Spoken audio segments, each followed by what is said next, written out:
अक्टूबर से लखनऊ मेट्रो के दूसरे फेज का काम शुरू होने जा रहा है। सरकार ने चारबाग से लेकर शहर के घने और पुराने इलाकों को जोड़ते हुए एक नए मेट्रो कॉरिडोर को मंजूरी दे दी है। ये प्रोजेक्ट क्या है, ये नई मेट्रो लाइन कहां से कहां तक जाएगी और कैसे ये लखनऊ के विकास को एक नई रफ्तार देगी, आइए इसे विस्तार से समझते हैं। प्रधानमंत्री नरेंद्र मोदी की अध्यक्षता में केंद्रीय कैबिनेट ने लखनऊ मेट्रो के जिस नए चरण को हरी झंडी दिखाई है, उसे आधिकारिक तौर पर फेज 1B नाम दिया गया है। इसे समझने के लिए हमें पहले से चल रही मेट्रो लाइन को भी देखना होगा। लखनऊ में जो मेट्रो अभी चल रही है उसे रेड लाइन के नाम से जाना जाता है और यह शहर के पहले फेज का हिस्सा है।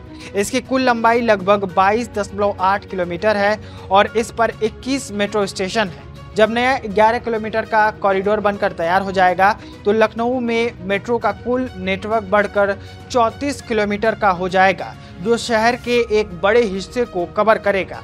ये नया मेट्रो रूट चारबाग से शुरू होकर वसंत कुंज तक जाएगा और इस दौरान यह सीतापुर हरदोई रोड को मेट्रो नेटवर्क से जोड़ेगा।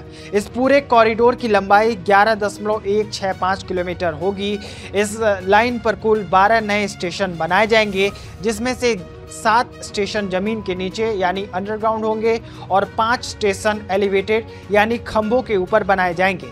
इस बड़े प्रोजेक्ट को पूरा करने के लिए 5 साल का लक्ष्य रखा गया है। इस नए फेज का सबसे बड़ा फायदा इसकी लोकेशन है। यह मेट्रो लाइन लखनऊ के उन हिस्सों से गुजरेगी जो शहर की जान माने जाते हैं, लेकिन जहां कनेक्टिविटी हमेशा से एक बड़ी चुनौती रही है। यह कॉरिडोर पुराने लखनऊ के सबसे घनी आबादी वाले और व्यावसायिक इलाकों को सीधे मेट्रो से जोड़ेगा। जरा सोचिए, अमीनाबाद, पांडेगंज और चौक जैसे व्यस्त बाजारों तक पहुंचना कितना आसान हो जाएगा। इसके अलावा यह लंबी लाइन शहर के एक बहुत ही महत्वपूर्ण health centre king George medical university यानी मेडिकल कॉलेज को भी कनेक्ट कर देगी। यही नहीं, टूरिज्म के लिहाज से भी यह एक गेम चेंजर साबित होगा। बड़ा इमामबाड़ा, छोटा इमामबाड़ा, मशहूर भूल भुलैया, घंटाघर और रूमी दरवाजा जैसे ऐतिहासिक टूरिस्ट स्पॉट जो लखनऊ की पहचान है, अब मेट्रो की रेंज में होंगे। साथ ही पुराने लखनऊ के वो मशहूर खान पान के ठिकाने जहां जायका लेने के लिए दूर से लोग आते हैं, वहां तक पहुंचना भी बेहद आसान हो जाएगा।